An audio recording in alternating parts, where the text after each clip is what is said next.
So, outline for today. For those of you that have done a bunch of self-studies before, this is probably going to be old news. But for those of you that have not done one yet, or have not done one in a way that you felt satisfied that it was good, or haven't done one in 7 years, we're going to be covering everything from why do we do self-study process? How do we organize that process? We're going to talk about assessment and evaluation, because that's a key piece for self-studying and a key piece for accreditation. We'll look at tools and strategies around assessment and evaluation. How do you analyze ACAOM standards? Then how do you write and organize that site or self-study report? And then after that, what happens after that report comes into ACAOM staff? And then getting ready for a site visit. So remember, ACAOM standards are the minimum bar.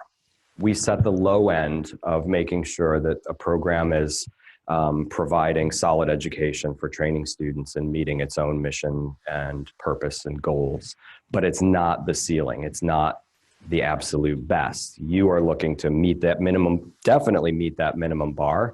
And I would hope then expanding beyond that to have the quality of your educational program exceed ACAOM standards. You want to build your program up and out from the standards, and program development becomes more creative after you've met the minimum standards. If you're not meeting the minimum standards, then that becomes a major problem. Let's see, I didn't orient you to other resources today. There are 3 things that you're going to want to use as critical in your self-study. Let's say 3.5 things, and it is on the last slide of this deck, so you'll have it preserved. One is the self-study guide. This is what we're going to be going through today, is in-text narrative in the self-study guide. The self-study guide that's posted on ACAOM's website under resources was just updated November 8th, and it includes this slide deck as 2 slides per page, because I didn't want it's like a 100 slide deck, so I didn't want it to be a 200-page document. But if you want to follow along with a PDF document, you could pull up that self-study guide off the website. The site visit manual has also been updated on November 8th. If you're used to, if you're very familiar with those 2 documents, the updates have not been very substantive in the self-study guide. I primarily was updating hyperlinks, names of policies that have changed a little bit, terminology that might have changed a little bit, and including in the self-study or in the site visit piece, some things that I've been orienting teams with team training prior to each site visit. All of the changes that are made in any of our documents are listed at the end of the document in the revision history, so you can see what's been updated in 2019. In the self-study guide, I added a little bit more about report formatting, and again, some terminology updates, because it had been a couple of years since that had been updated, and we have made some changes, but nothing that's grossly different. And then put the new slide deck in. So that's 2 resources. Third resource is obviously the comprehensive standards, which you should probably be checking, should almost have memorized, be like me.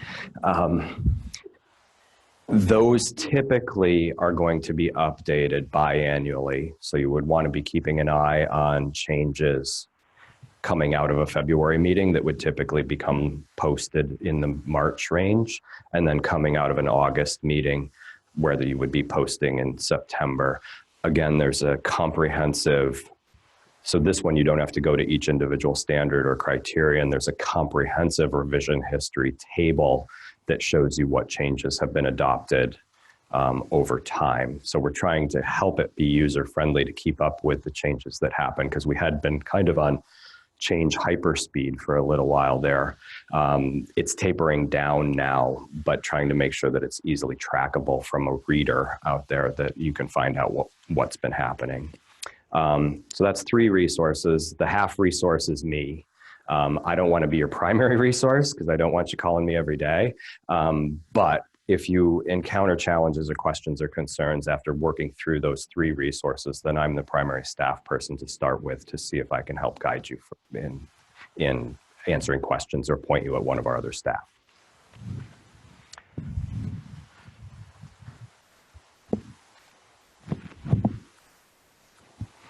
So what is the purpose of a self-study? It's an opportunity for the school to have a self-reflection on how are you doing with all aspects of your institution and or your program. You're going to be looking at all of the data that you have available, and how is that data that you have demonstrating that you're meeting your institutional mission or program purpose. Demonstrates then the next level of things like how are you meeting your program learning outcomes, and reflecting on professional standards for safety, health, and professional training, and how are you complying with ACAOM's requirements, ACAOM's accreditation and criteria, or accreditation standards and criteria.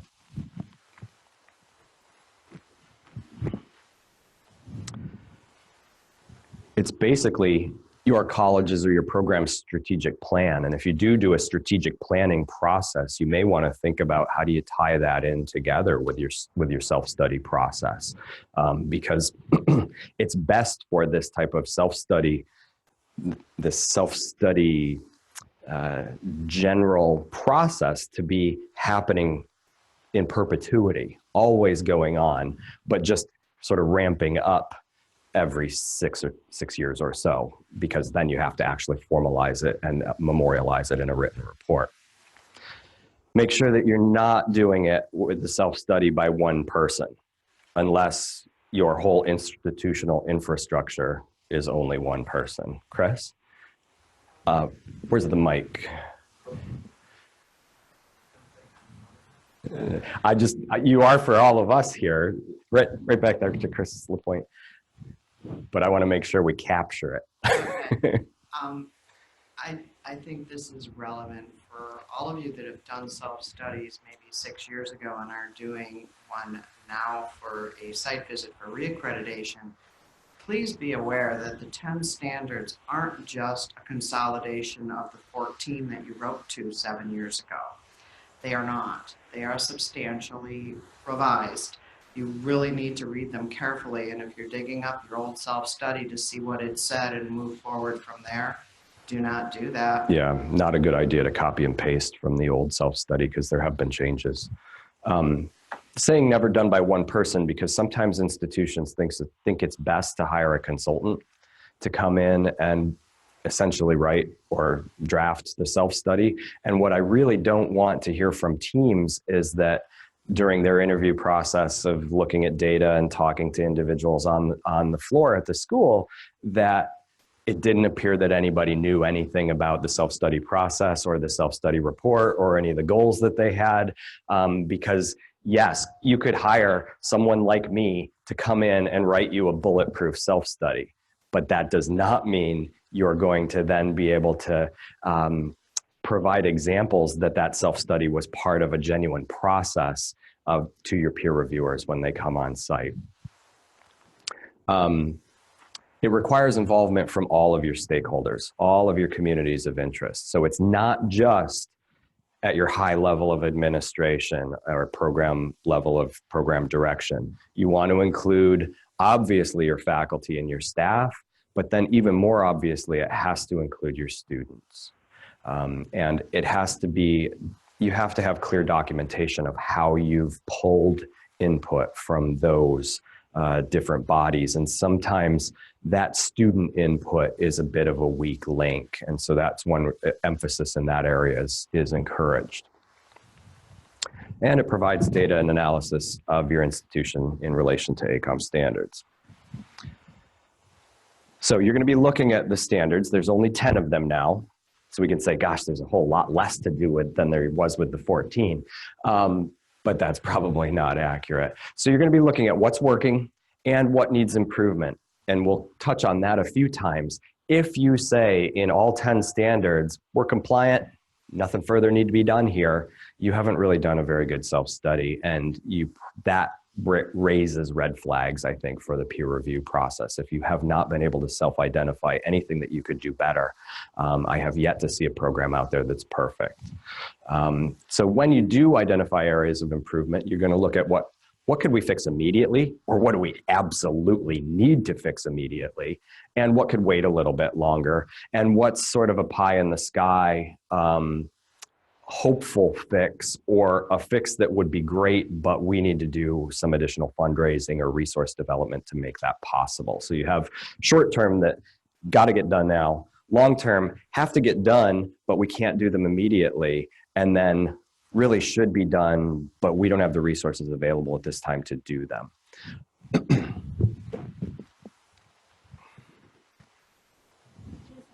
Yeah, Lixin. Yeah, we just want to capture them on the mic. So, so for example, there's an improvement need to be included in those self-study reports. yes, And then, but there is a minimum standard need to be met, right? So, correct. So basically, the self-study report has to reflect the minimum standard already met. In addition. Yep, and we'll talk more about that as we go. That we'll talk a little bit about that in the narrative section when we go into that in the report. Okay, yep, absolutely.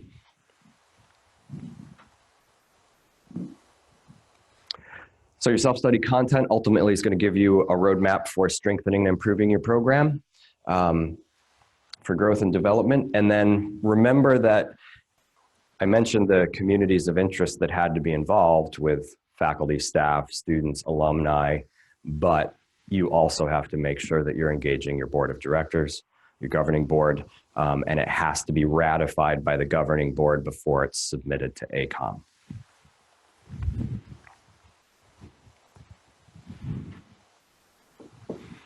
How formalized do we have to be in terms of documentation of the process? In your introduction to the self-study report, you should be describing what is the process. How did we organize our process? And we'll be looking at that next with steering committees, working groups.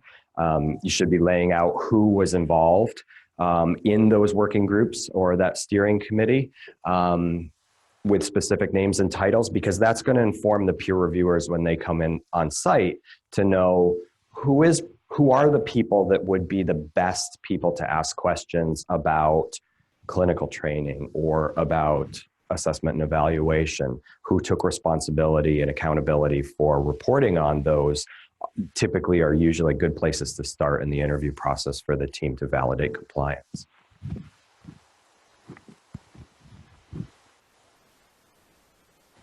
So organizing the process.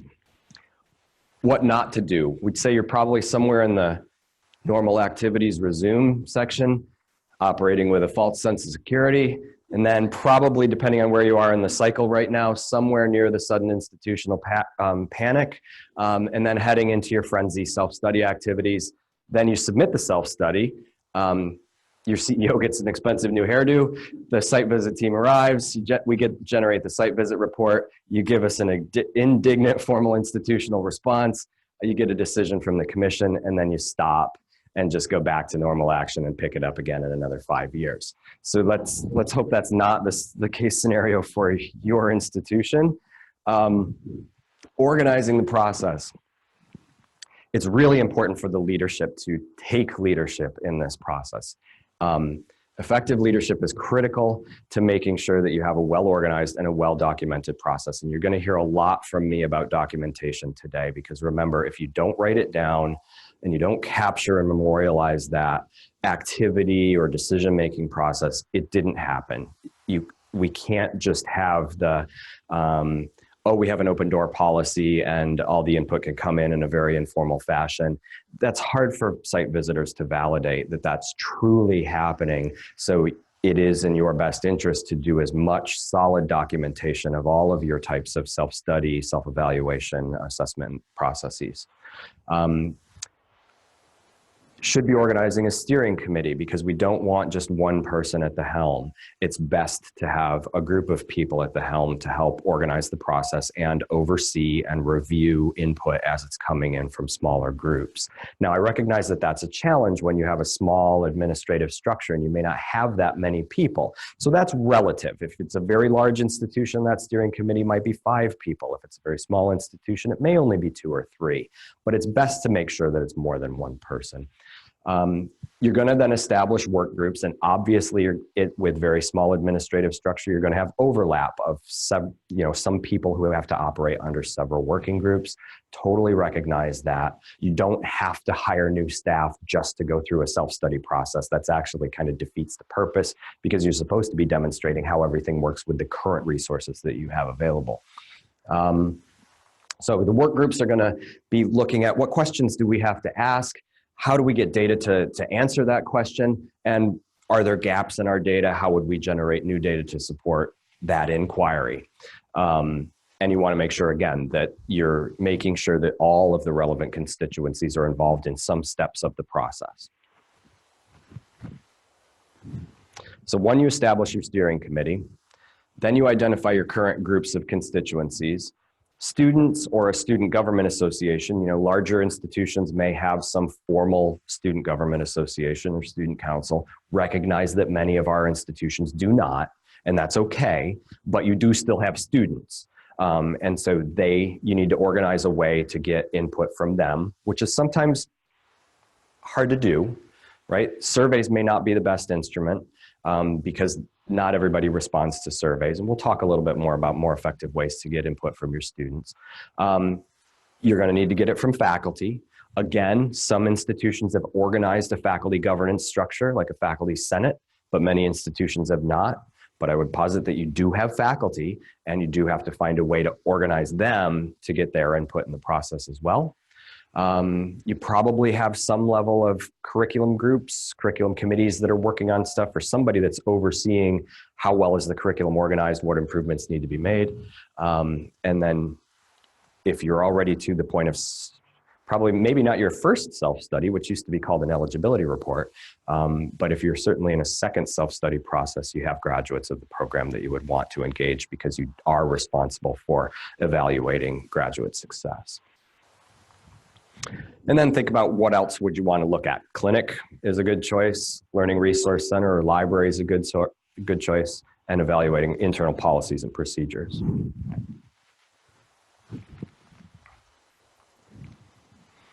So the steering committee is going to set the tone for the project. And, as we've already looked at a little bit humorously, there's a lot of variability in how that tone can be conveyed. It can be, this is an opportunity for us to really look and improve, and this can kind of be fun, maybe. But there can also be the more frantic nature or the more dictatorial nature of this has to be done, which then makes it not fun for your stakeholder groups. So you want to try and find that delicate balance of making sure that the steering committee and the institution itself or program itself conveys that openness to feedback, that you're actively soliciting input from all of the people that matter, and that you're giving them updates on the process, that it's not being handled in a silo or behind closed doors. The more transparent you are in that process, I think the more value you and all of your stakeholders will get out of it. And then the steering committee also has to make sure that people are doing their jobs. Not just their jobs of their job description, but the jobs that they're assigned within this working group or self-study process. So the steering committee ensures accountability. Because having worked through this process for both a regionally accredited, doing self-study for a regional accreditor and doing self-studies for ACAOM at the institution where I used to be a program dean, my experience was you could set your working groups and they might go off and start the process. But if there's not somebody there to poke them every few weeks, that process will stop after either they walk out of the planning room or shortly thereafter. So you need to have somebody that keeps the wheels rolling. And so with that, it's best to be very prescriptive in that expectation. Set a timeline so there's no opportunity for that for the steering committee to get all the way up to where they are expecting the working group to have some sort of a draft to go into a narrative. And then the working group says, oh, we didn't realize we were supposed to be that far along. We didn't even start asking the questions yet. So it's best to set a timeline of expectations and make sure that you're keeping those groups accountable to that. to make sure that the working group reports are coming in on time. The steering committee is then going to take those drafts and collate them together and discuss and organize, start to look at it. Is it a cohesive, is the report starting to get some cohesion coming together? Does the data support the findings? Is the data even relevant to what the team is talking about? Making sure that editing of text narrative is happening, and then make sure that we have a solid final report that gets ready for board review.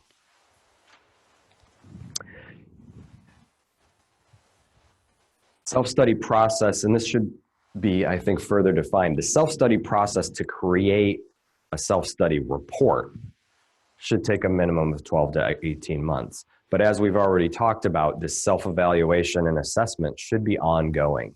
You will find that your self-study process and composition of a report becomes far less frantic and stressful. Doesn't mean not frantic and stressful, I'm just saying less. But if you have built in that self-reflection in everything that you do, then compiling it in a written report becomes a lot easier.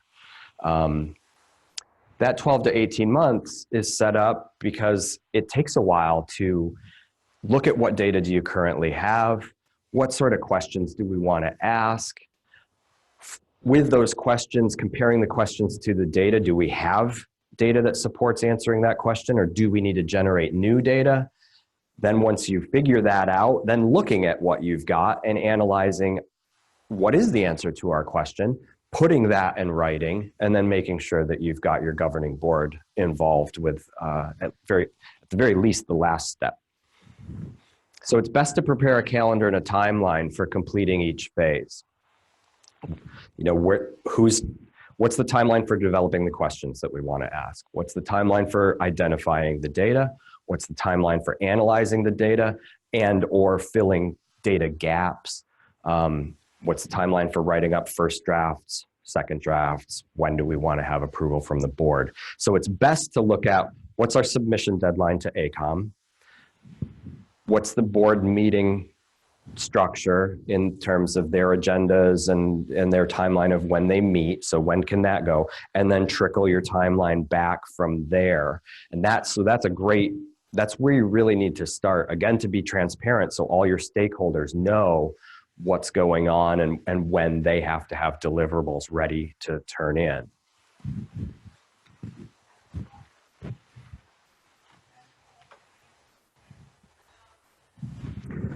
The steering committee should be taking an active role in helping the work groups along. You want to try and avoid overlap. There's some level of overlap, obviously, because especially in small institutions, because you're going to be drawing off of the same data sets, and sometimes questions about how we're operating might overlap, you know, with record keeping and clinical training, or program of study and clinical training, or program of study and administration.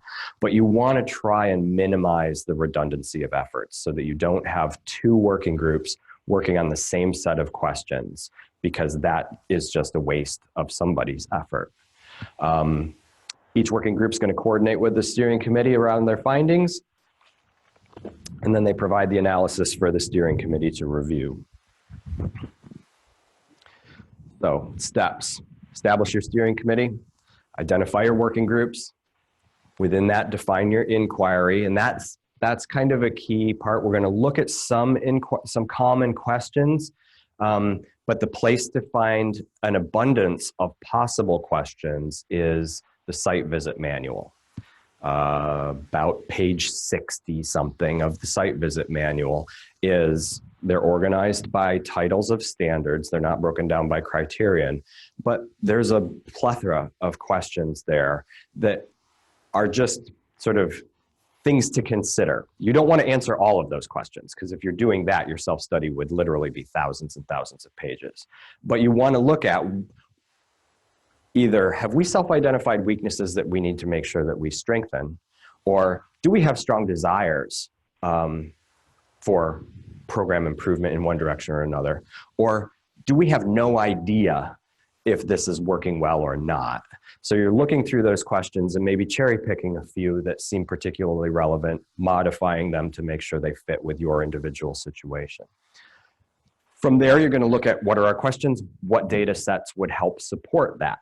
Is it admissions data? Is it survey stuff we've done? Is it comprehensive score performance? Is it NCCAOM score performance? You know, long list of data collected and what do you do with it? How do you use it? So you collect that data, start to look, okay, from that data set or sets of data, do we have enough there to reliably answer the question? If you don't, you identify what are we missing and how could we get that? Then you propose that to the steering committee, and that's an important step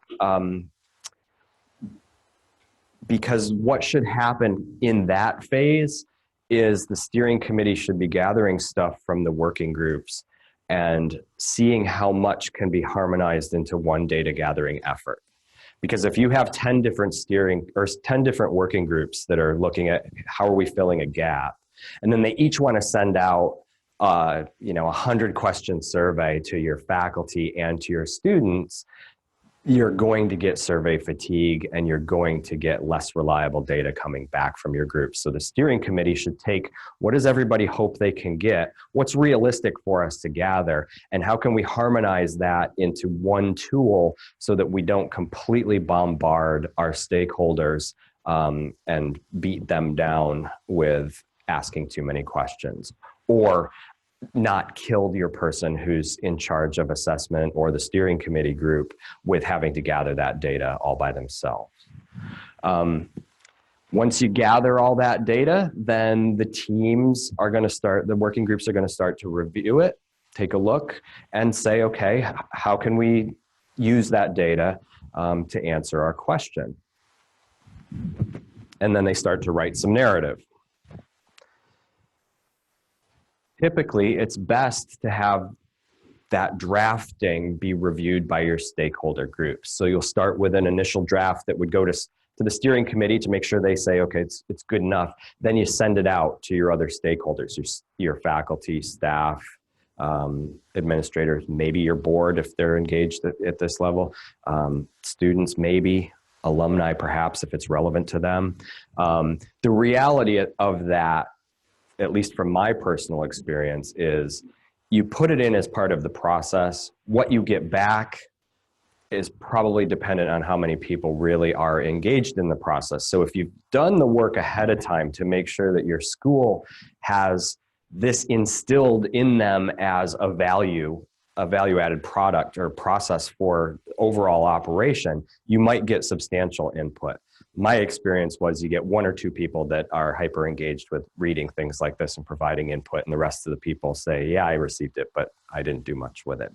So work through the more you reinforce the importance and the value of this, the more value you'll get from your stakeholder input. So then you're going to review the input from your stakeholders, revise the drafts accordingly, just like us doing public comment with any changes that we're doing out there.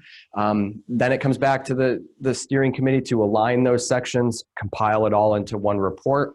Then that final report goes out again for input from your stakeholder groups with probably a plea to say, if you didn't do it last time, now is the time to really extend that extra effort. This is a very important time for you to provide input. You incorporate that input, polish it up, then it goes to your board, then it comes to us. And maybe your board has input, so there could be another in between reviewed and approved by board and submitted to ACAOM. You might have another revision step. Chris?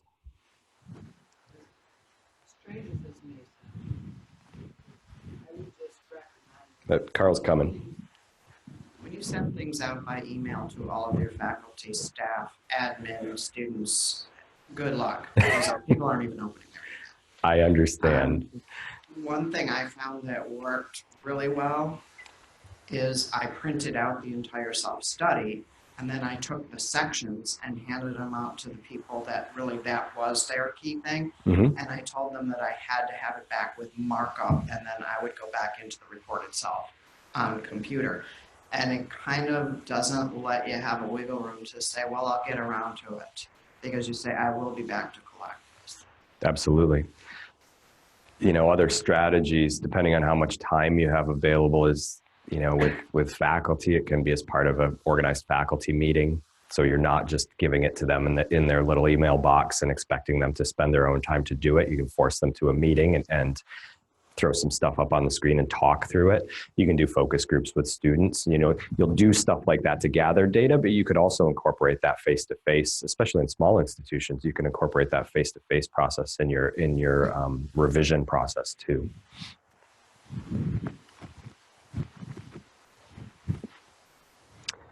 Or we'll replace that ISO 9000 certification. Here's our basic plan for getting our self-study to ACAOM.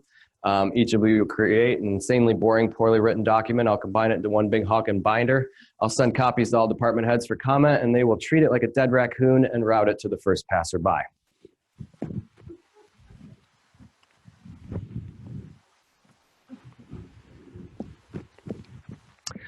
So all these questions that are in here around working group questions, and we'll look at individual standards again, are just examples. There's a lot more in the site visit manual, and you certainly can create even more.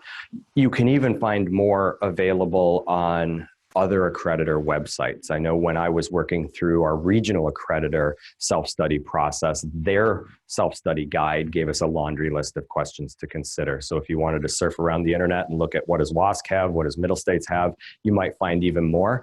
I don't know that I necessarily encourage you to do that, because sometimes having, you know, a million things versus 100 things doesn't actually help streamline your process. So I'd start with the site visit manual lists that are in there, and then rely on the expertise and familiarity of your stakeholder groups.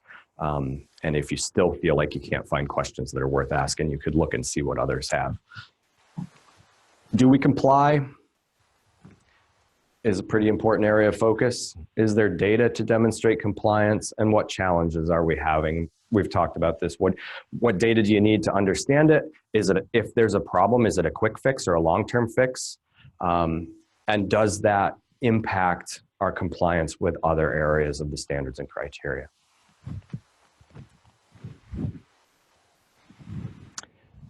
If you are a program in what's called the phase of eligibility, meaning you have not submitted a self-study and you have not gained ACAOM accreditation status, pre-accreditation, then you need to put a particular emphasis on eligibility requirements. So there are certain criteria within ACAOM's comprehensive standards that are further classified as eligibility requirements.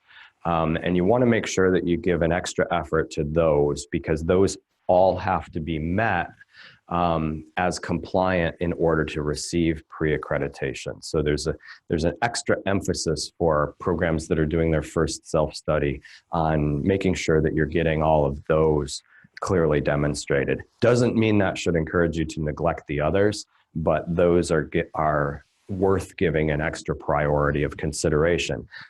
For those of you that are doing a subsequent self-study for either initial accreditation or continuing accreditation, if it was critical to get pre-accredited, it's probably critical for maintaining accreditation. So still good areas for you to put emphasis on.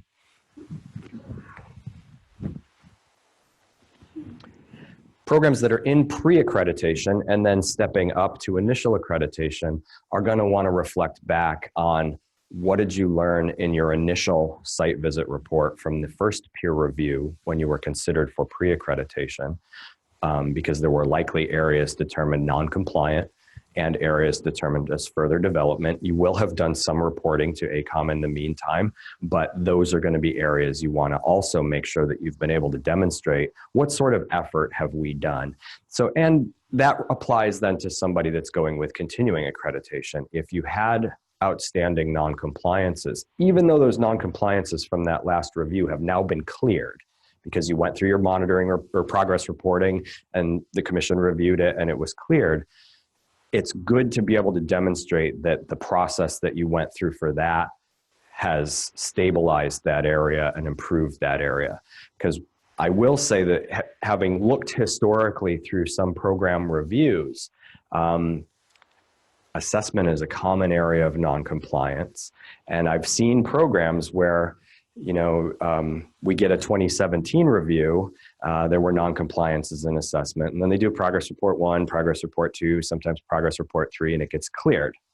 And then for curiosity's sake, I look back at the 2013 exact same findings with a progress report 1, progress report 2, okay, so that spurs even further curiosity, and you look back to, 2008, exact same thing. So you don't want to have that. You want, if an area has been identified and you've reconciled it, keep that on your radar screen so that you don't have, because if we do a staff review or a commission inquiry to start to look back, it becomes a bit of a concern when every time you've had a review cycle, you've had the same problem identified and you've fixed it or seem to fix it, but it's always been there in the background.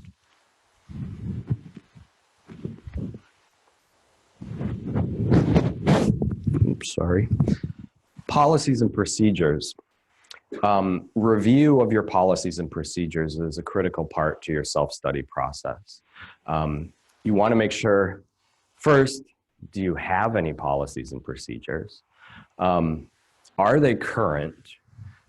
And are they consistently followed across the institution? And I think if you have been paying attention with ACAOM, this has certainly been something that we have been doing in our ongoing quality improvement and self-assessment is, do we have the policies? So over the past few years, you've seen new policies pop up as needs arise. We constantly are reviewing, and with that, that you draft your policy, you implement it, and then you hit a situation where that policy didn't quite cover all aspects. So it's time to go back and look, what do we need to do to actually strengthen that? And then it's good to make sure that once you have these strong policies in place that you're actually doing something with them. What's the purpose? One, it supports students. It gives them guidance on how to navigate through all of the things that happen in an institution. It gives you defined and consistent practices. It reduces your liability, and it gives you a roadmap to the school. As an administrator, it also takes that off-the-cuff decision-making off the table for you in many respects, which is going to provide you a level of protection and also consistency in your practice so that you don't handle one student issue differently than another student issue. I loved at my institution before, and I love it at ACAOM, to have this. I don't have to think about it too much. I need to just go back and tell, what does the policy tell me has to be done? And now I just need to follow that policy. So that is something definitely to put some institutional effort and resources behind, is policy development and training about those policies and ensuring that those policies are current and constantly implemented. I can't emphasize that enough, because you will find that makes your life so much easier at administrative level and at a faculty level and at the student level, that if the guidebook is very clear, there's less opportunity for steps being missed or for complaints to be waged.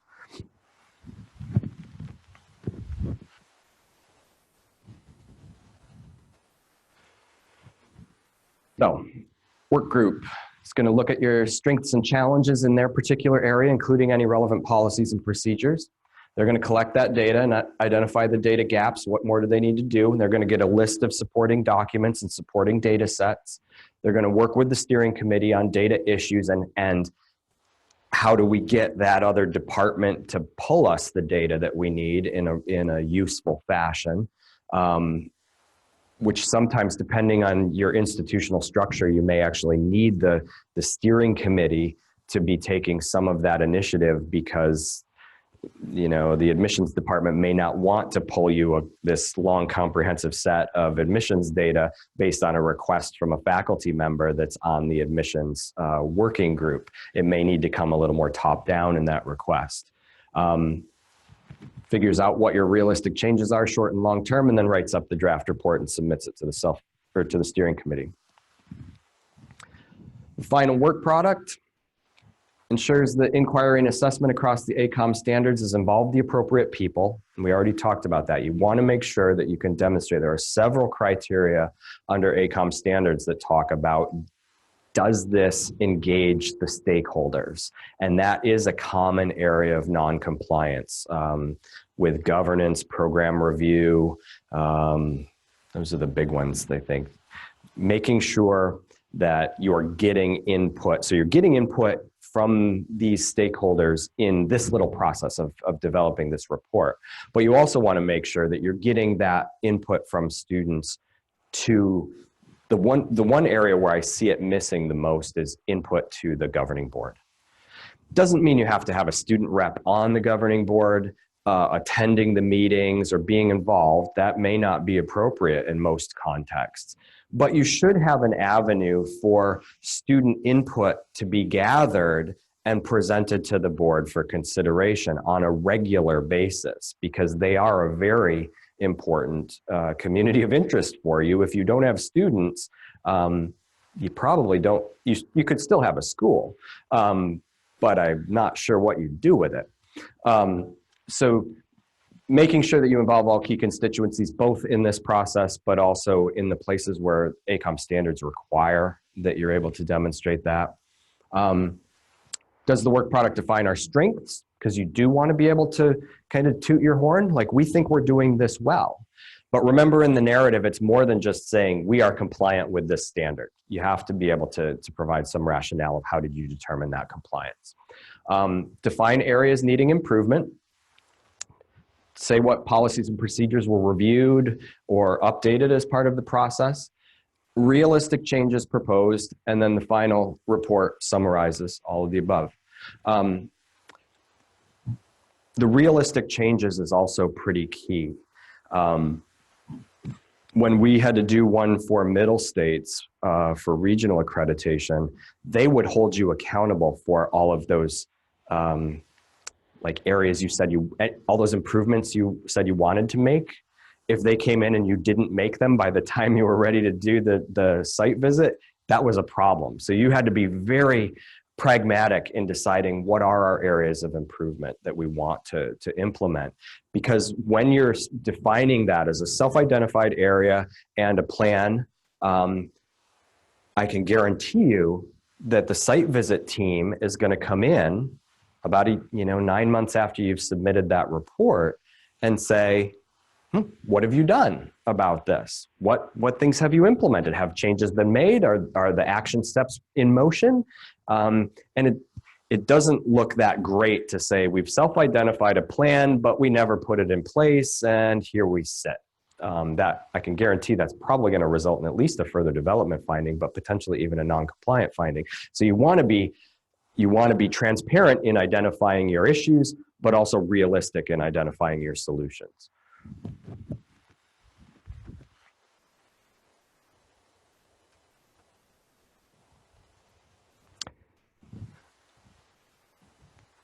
We recently updated terminology in our standards. Thank you to Dr. Jennifer Brett for bringing it to our attention, because we have historically used just the term assessment. But assessment is really more appropriately assigned to assessment of student learning. So now the language is differentiated. So that's why these next two slides are going to be about just glossary definition. For all intents and purposes, it doesn't really change anything, but it is going to change why I'm going to be throwing two terms at you, because assessment should be about what you're doing with students around what are your course learning outcomes, how are we assessing whether they're learning anything, how are we analyzing that evidence, and how are we using that to then further improve their learning process. So that's assessment. And then evaluation is more the 30,000 foot or more global view of how is the institution performing, or how is the program performing, or how is this process working, or how are our individual administrators, faculty, instructors, whatever, how are they doing?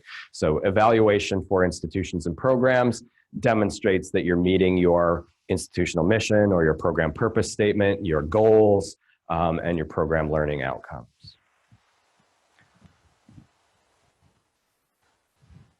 So you'll see in that what used to be just the assessment criterion or standard, what used to be called assessment of X is now called program review, evaluation of graduate success, because evaluation is more appropriate for looking at things like that.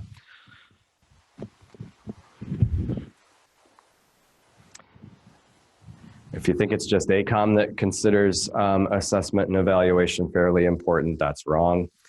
It's a cornerstone for higher ed. It's required by all accreditors. It's the tippy top of what everybody looks at. It's highly emphasized by the Department of Education.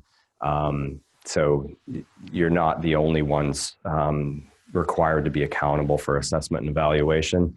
There's a vast tools and strategies to do this stuff. And it's more than just using SurveyMonkey to send out a lot of questions. We're going to look, ACAOM is not, I'm going to provide you a very gross overview of assessment and evaluation, but I'm not an assessment instructor. There are lots of internet resources. I think quite a few are posted on the CCAOM website of valuable assessment and evaluation tools. There are companies out there that can come in and help you. There are consultants out there that can come in and help you. Don't look to ACAOM for that level of prescriptive guidance. That's not our role. And we don't get prescriptive in our standards or in our requirements for how the assessment get handled, because again, that's not our role. And there are lots of ways to skin that cat. So there are plenty of resources for you to find support for that. I'm giving you the general guidelines, but there's a lot more you could go if you need deeper, deeper guidance or training. So if you were with me last meeting, some of this is a little bit of a repeat, because last time, part of the presentation on Friday talked about common areas of noncompliance. And a very common area of noncompliance is assessment and evaluation. So what do you do with assessment and evaluation? A lot of what we just talked about with the beginning part of your self-study process. You set up a plan. You involve your stakeholders. You gather your data. You analyze that data. You think about action steps. What did we learn from that data analysis? What does that tell us we should be doing? Then a key part, so this is where we talked about the other day about common areas of noncompliance. A lot of times things stop at that third bullet. We have a plan, we involved everybody, we put out a survey, we got a bunch of answers. Therefore, we're compliant with assessment and evaluation. Nope, you've got to take that data, figure out, did we learn anything from this? What does that encourage us to do? Then do that, and then look back. Did it work? And again, document it. If you don't document it, it didn't happen. So you want to be clear in getting that to be an inherent part of your day-to-day operation, is writing the stuff down. It's great when I've been to schools recently and reviewed both site visit reports and self-study reports. The schools who have really taken the extra initiative to either hire an assessment person, an assessment coordinator, or dedicate some institutional resources to pretty substantial assessment training for all of the relevant people and really put it into their day-to-day operations. Those are folks that are quite impressive when you see them in a site visit and look at what's coming out of that program, because there's a familiarity with this plan, do, check, act, back to plan, do, and check and act that really, I think it exemplifies solid practice. And you'll see those programs, they can clearly say, here's where we started, here's where we got better here. Well, we took a slide back here, but here's where we got better here. Watching that upward incline of improvement is quite impressive. So you really want to build that as part of your culture.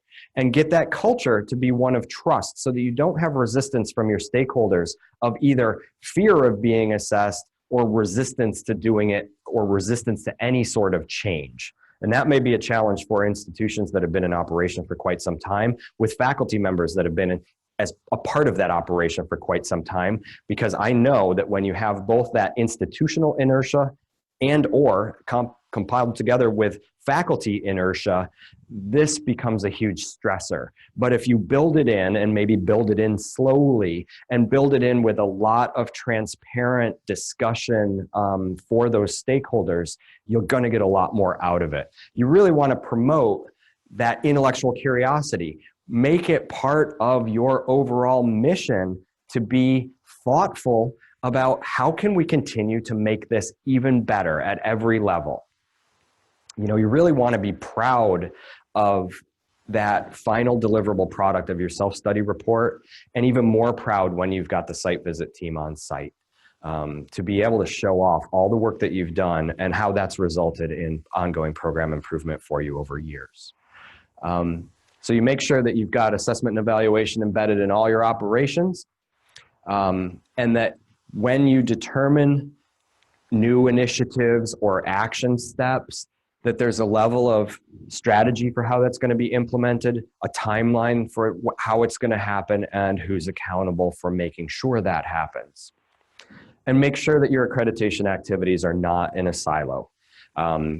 We already talked about don't hire one consultant to write the report from their bedroom and then just turn it in for you. And if you're in a bigger institution, this is one where it's less of a challenge, I think, for a smaller institution. Sometimes at a bigger institution, you do have a silo for institutional quality assurance or institutional effectiveness or assessment. And sometimes they do all the stuff in that little office, and it doesn't actually branch out to the other stakeholders as well as it should. And that's something you really want to avoid.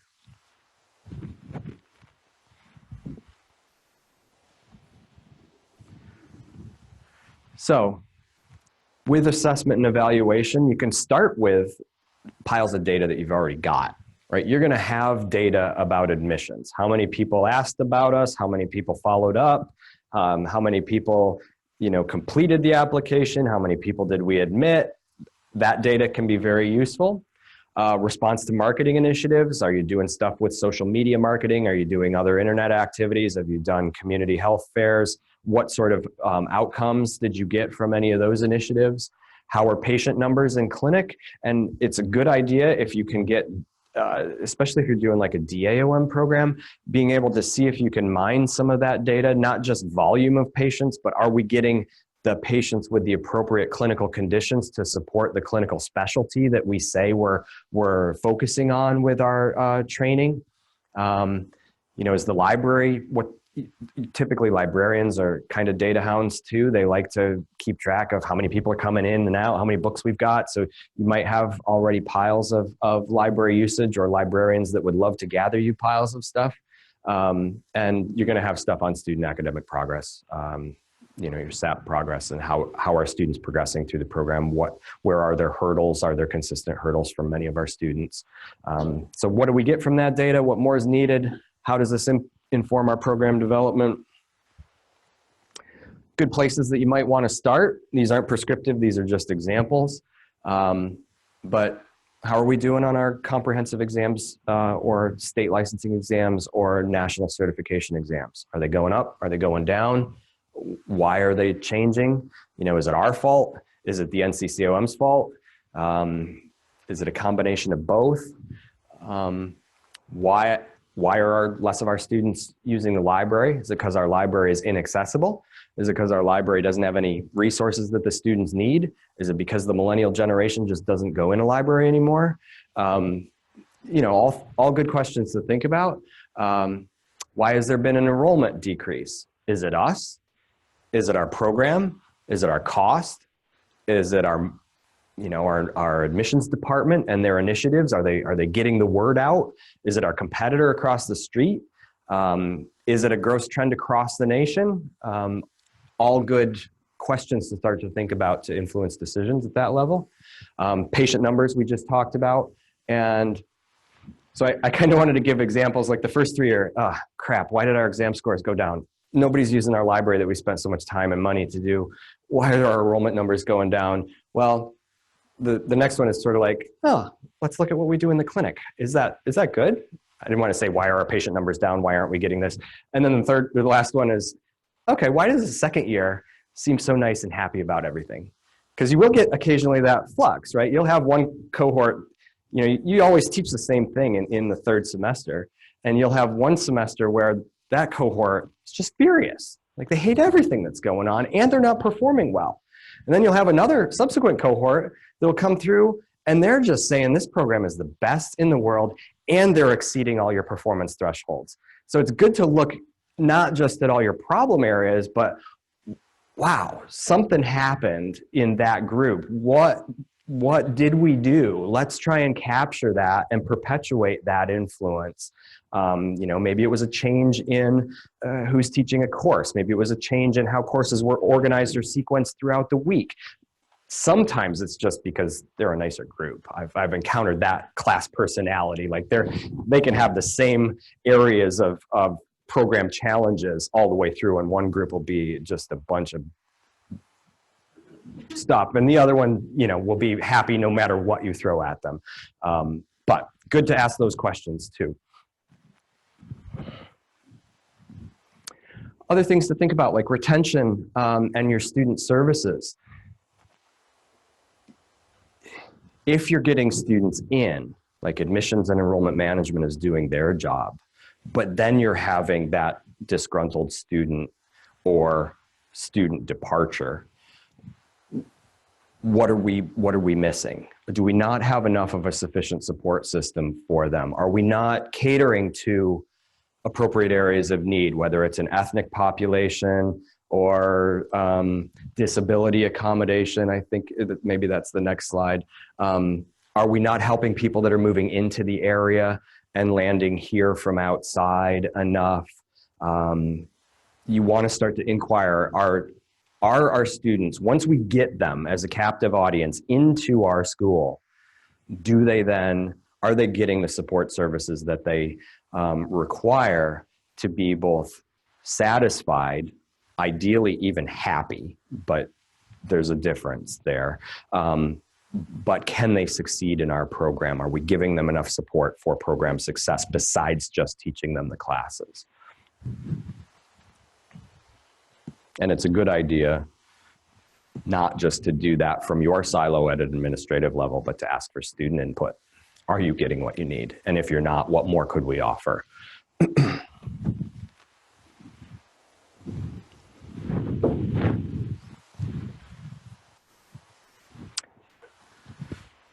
Is the school, when you get special student populations, is the school prepared to serve, do you offer part-time study? How do you accommodate somebody that has to take a leave of absence for illness, pregnancy, family emergencies? Are you dealing with veterans and the VA benefits that they get? Are you dealing with aid animals? Are you dealing with LGBTQ issues? And do you have a solid disability accommodation system set up for things like sensory impairment, learning disabilities, providing appropriate accommodations under ADA? Yeah, Carl, do you have the mic again? Right up here in the front, to Lishin. Here, Carl. Thank you. We could probably leave it up here. Yeah, Lishin.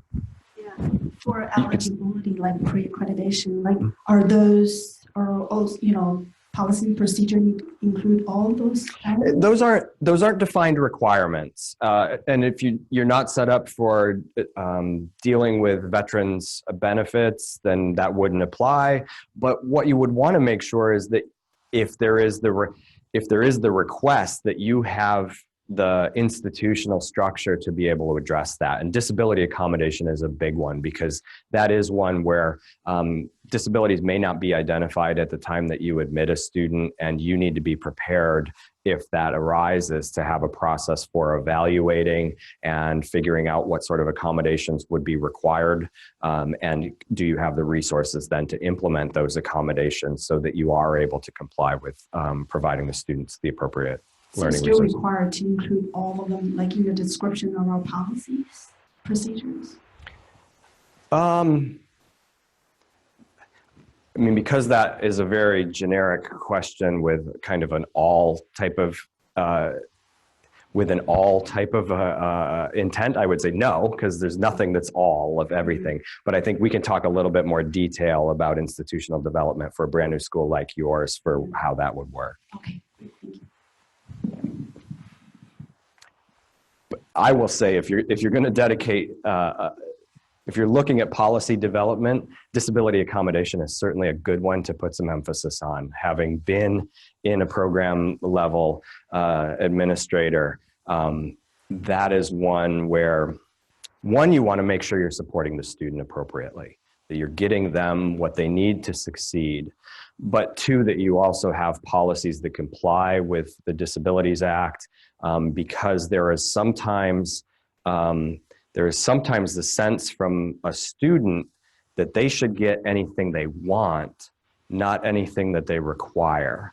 And having your policies very rock solid in that regard will, again, goes back to all that policy development. It provides a clear framework so that you can demonstrate to the student, if they don't get what they want, they at least got what they require. And it also protects you so that they can't say they're not accommodating my disability. I've been part of that ugly process with a lot of students, and that's something that I think really is very helpful to have solid.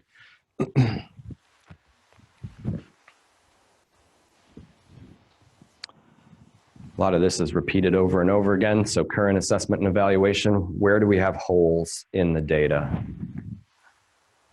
And what steps can we use to gather new data? Staff meetings, faculty meetings, information from other departments. Are we using qualitative or quantitative information? So are we asking questions or are we gathering numbers?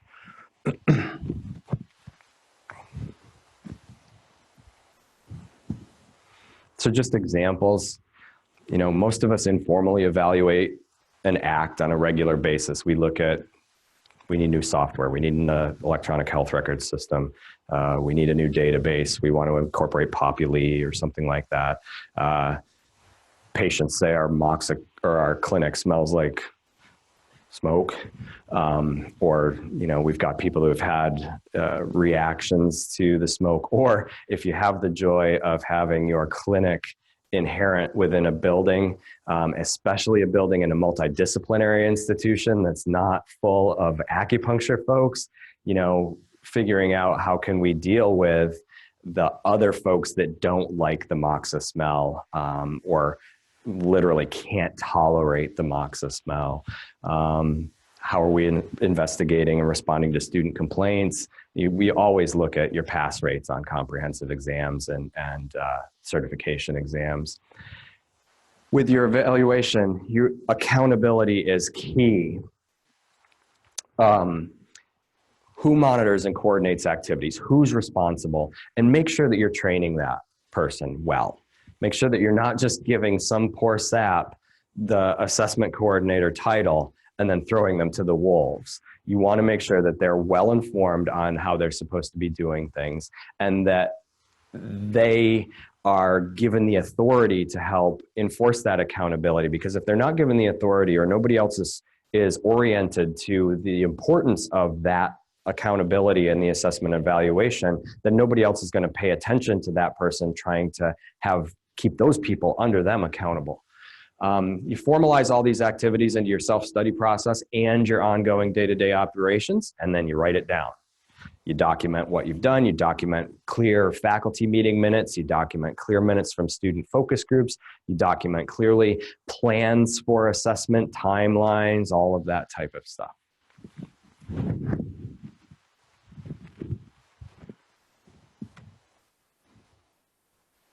We've talked about this. I think it's appropriate to say ad nauseum. But this is really the big gap that we see with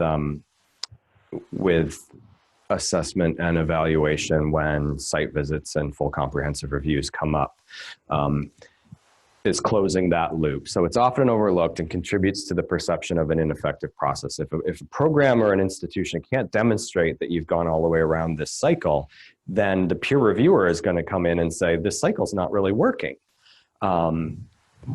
So you want to make sure that you're taking that data from your activities, you're looking at it, you're determining steps. We talked about this already, but it always helps to say it again. One, you're getting the data, you're looking at it, thoughtfully looking at it, not just looking at it, filtering it down. What did that tell us? What action step should we make? And then make those action steps. Document, document, document. What did you find out? What did you do about it? Who was involved and who helped determine those action steps? What's our timeline and do we follow it? But with assessment of student learning, it's that plan, do, check, act. And this is the same with program evaluation, but relatively the same. You're usually going to be right about in the teach and learn. What am I doing? What are my faculty out there doing? What are they teaching in each of the individual courses? Then how are we checking? So you've got course objectives listed on your syllabi. How are the faculty assessing that the student is meeting each of those course learning objectives? And with that, you're going to need to look at, do we need to further teach? Are we missing something? Because if everybody's failing something, that's not a sign that you have stupid students. It's a sign that you have bad faculty performance. Could be a combination of both. But what do we need to revise and reinforce to get that better? And I would say that that's also going to be key with making sure that that green box of evaluating student work is solid. If the exam or the survey or the project is poorly designed, and everybody does well, does that tell you much? Or if it's poorly designed and everybody does poorly, does that tell you much? So you want to make sure that I think there's some level of peer review of the assessment tools that are used in individual courses, because I do know from past experience that you might standardize your template for your syllabus, and you might even standardize that syllabus that the faculty then uses to teach from. You're not squelching academic freedom. You're allowing them to do things they want to do in the context of how they teach the course. But if nobody's keeping an eye on somebody that's done it for 30 or 40 years, it can kind of get sloppy over time. And you want to make sure that you're not losing effective teaching by not keeping an eye on your faculty. And that goes back to not imposing, but implementing and encouraging that culture of continuous self-evaluation and that thoughtful inquiry. When you have a faculty group of peers that like to get input from their peers, you will see the quality of your education go up dramatically, I think. When the faculty prefer to operate in the silo and faculty A would never listen to input from faculty B because they don't know what they're talking about, that type of dynamic tends to be slower to get improvements. Vishin? For you were talking about the poorly designed exam, right? Mm-hmm. So is that, for example, a good, well-designed exam would give student like a score, almost like a bell curve or somehow? Is that an indication, or is it not necessarily? Not necessarily. A or more A's or less B's. Or so more B's, not about statistical value for bell curving, but I guess an example of what I would consider a well-designed exam is one that I can say, and this is facilitated by support systems like ExamSoft is one common product, but you can do this with just Excel spreadsheets or pencil and paper, is looking at, okay, I have 10 course objectives in my syllabus for what students need to do. They need to learn how to do this. They need to demonstrate that. They need to do this. And I have a 100 question exam. It's ideal if you can say, this question relates to that objective, this one relates to those objectives, this one relates to those objectives. So when you look through that exam, you can look at student performance, and if you have it tagged that way, where this assessment piece is looking at this course objective, it becomes far easier for you to identify where there's something missing. The online systems are wonderful because you can tag things, and then you can do an exam, an exam report, and it can say, wow, 80% of the students are not meeting that one course objective, which you may never be able to get that if all you're looking at is how did they perform in a bell curve on the overall exam, because everybody might perform well on the exam as a whole, but nobody performed well on course objective number 5. So that is what to aspire to. That is hard work. That takes a lot of extra effort. It takes a lot of extra effort on the faculty side and then also for the assessment side. But that's why I say if you instill that intellectual curiosity, then it's work on the front end that when you have really engaged faculty, that actually becomes something that many of them get excited about, because they start to say, wow, yeah, I had no idea that for the past 5 times I taught this course, nobody learned that piece. I need to bolster that. It also has a way for you to help keep those faculty accountable, because sometimes they might inherit a syllabus or follow a syllabus template and take what you've told them should be in there, and they actually only teach the 2 course objectives out of the 6 that the course says it's accomplishing. And for a faculty, for example, consistently usually give like higher scores. Do you think like the majority of the students get A's or whatever, A+ or B, whatever? Is that indication that it's not really a good? So the question is around sort of like the sense of grade inflation, and I would say yes, it's not an automatic indicator, but it is a flag, a red or a yellow flag of somebody might want to take a closer look at that. And I can guarantee you when site visitors come in and if they have access to data such as that, there will be inquiry from those site visitors that are looking at the standard on assessment and evaluation and program of study to say, everybody here has a 3.9 or 4.0 GPA. Now prove to me that your assessment is actually valuable, is actually reliable. Yes, that's a challenge. So we got all the way up to what do you do to revise and reinforce? So that means you make revisions, changes to your process or to your course. And then you're back to planning. What do I want my students to do? And then I implement it, and that cycle just keeps on going round and round and round. Okay, we're in the home stretch, 10 minutes till a break. Same sort of idea when you're looking, because you remember you're going to have that level of student assessment that's at the course level. That's relatively straightforward. Everybody's been doing course level exams, projects, things like that. But getting it up to that program level and maybe even institutional level is where some of our schools, I think, fall a little short. You really want to be looking at your program goals at a program level and institutional goals if you're going up at an institutional level. And you need to take a higher look at, okay, students are meeting things at individual courses, but then how are we assessing whether that educational level feeds into the higher level of what we say the whole program is doing?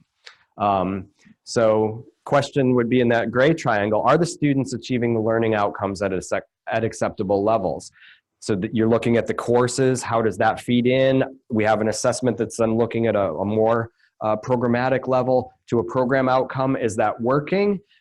Feeds into your assessment plan, goes it back to assessment findings that tells us, yes, that's working. If it's not, we have to go over to an action strategy that would then kick an improvement back into the process and kick us back. Same sort of idea of plan, do, check, act, but it's good to look through a slightly different lens than just what are we doing with a student taking a test? You need to look at that higher level. And that's one that I think most of our programs could benefit from extra emphasis, because I think there's that tends to be a little bit of a shortcoming, is that program level review.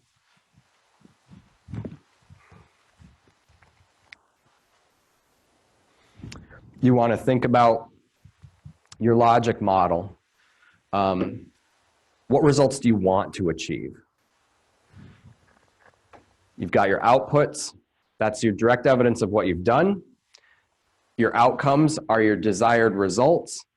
And your impacts are what would you get from those desired results. And your outcomes and impacts should be smart. They should be very specific. You should be able to measure them. They should be action-oriented. They should be realistic. And they should be on a timeline. And that should be then ongoing. What activities will produce those results that you want to achieve? And can we, those two steps are great in a silo, just theoretically or hypothetically. Oh, we want to do this. Boy, those steps would be great, but that'll cost $100,000. So you need to make sure, do you have the resources to make the achievement of those results through those activities possible?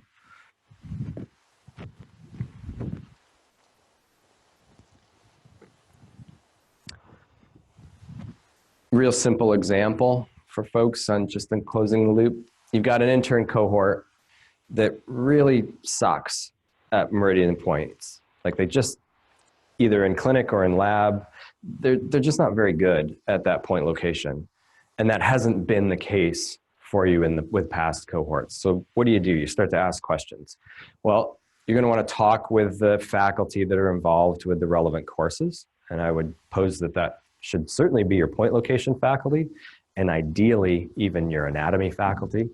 You hold a focus group with the student cohort to say, why are you having trouble?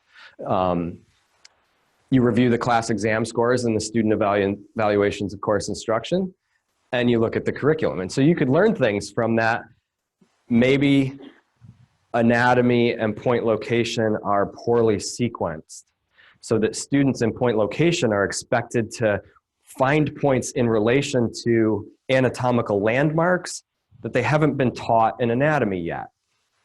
And it's best if you can try and align those so that you're doing upper extremity anatomy when you're doing lung and large intestine meridians. That really helps, pull that together. So you might find that from talking with faculty or looking at your curricular design. You hold a focus group with the student cohort and they're like, oh yeah, Dr. So-and-so that teaches points, he lets us out 2 hours early for a 3-hour class almost every week. Or something along those lines. You review the class exam scores and the student evaluations. In the student evaluations after they've taken the course, you might get a lot of insight for them saying, I wish we had had more time for this. The faculty member tried to do it, but the course wasn't long enough, or there was not enough time for the hands-on. We spent too much time lecturing. And then you're going to review the curriculum. So your analysis, you added something to your curriculum to address changes in the state boards. So maybe that's in your points. State boards or some sort of requirement went up. You said to the faculty, you got to lecture more on this stuff because they don't have that knowledge in their head. And that eroded the lab time that was available in that course. And so the students had less hands-on time to actually physically touch the body. So then you increase the lab time by a credit. And then you look back. Don't assume that you fixed the problem until you see another data set that demonstrates that you have.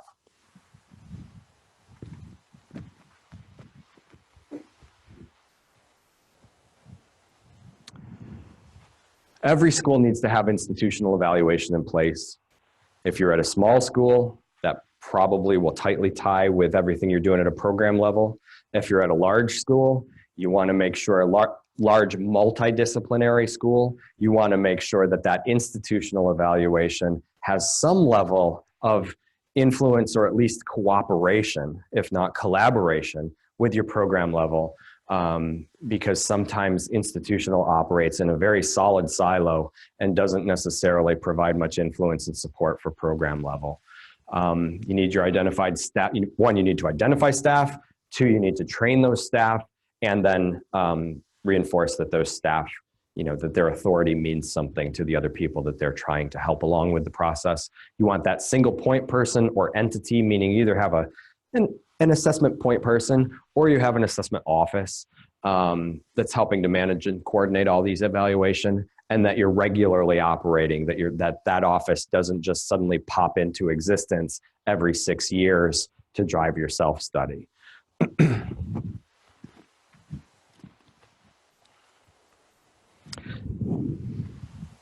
We're rolling through our slides at record pace. We may be done very early this afternoon.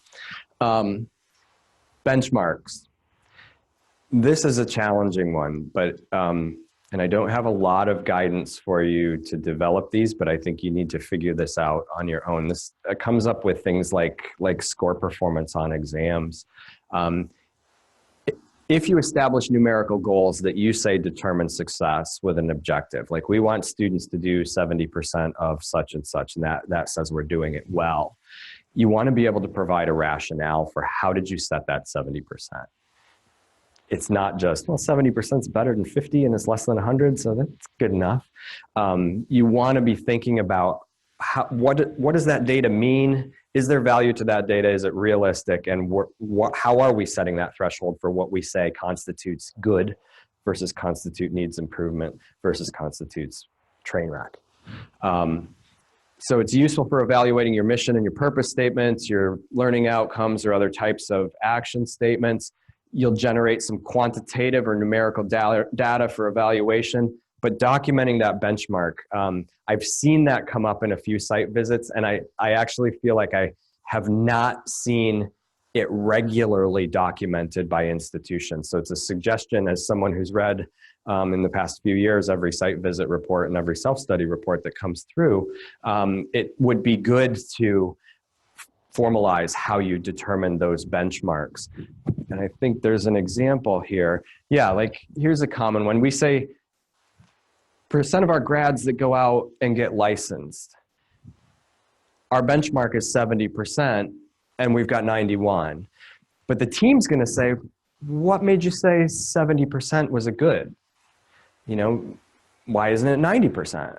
Why isn't it more or less? So you want to think about how can I pull data to justify the decision that I'm making for where that threshold of success or not is.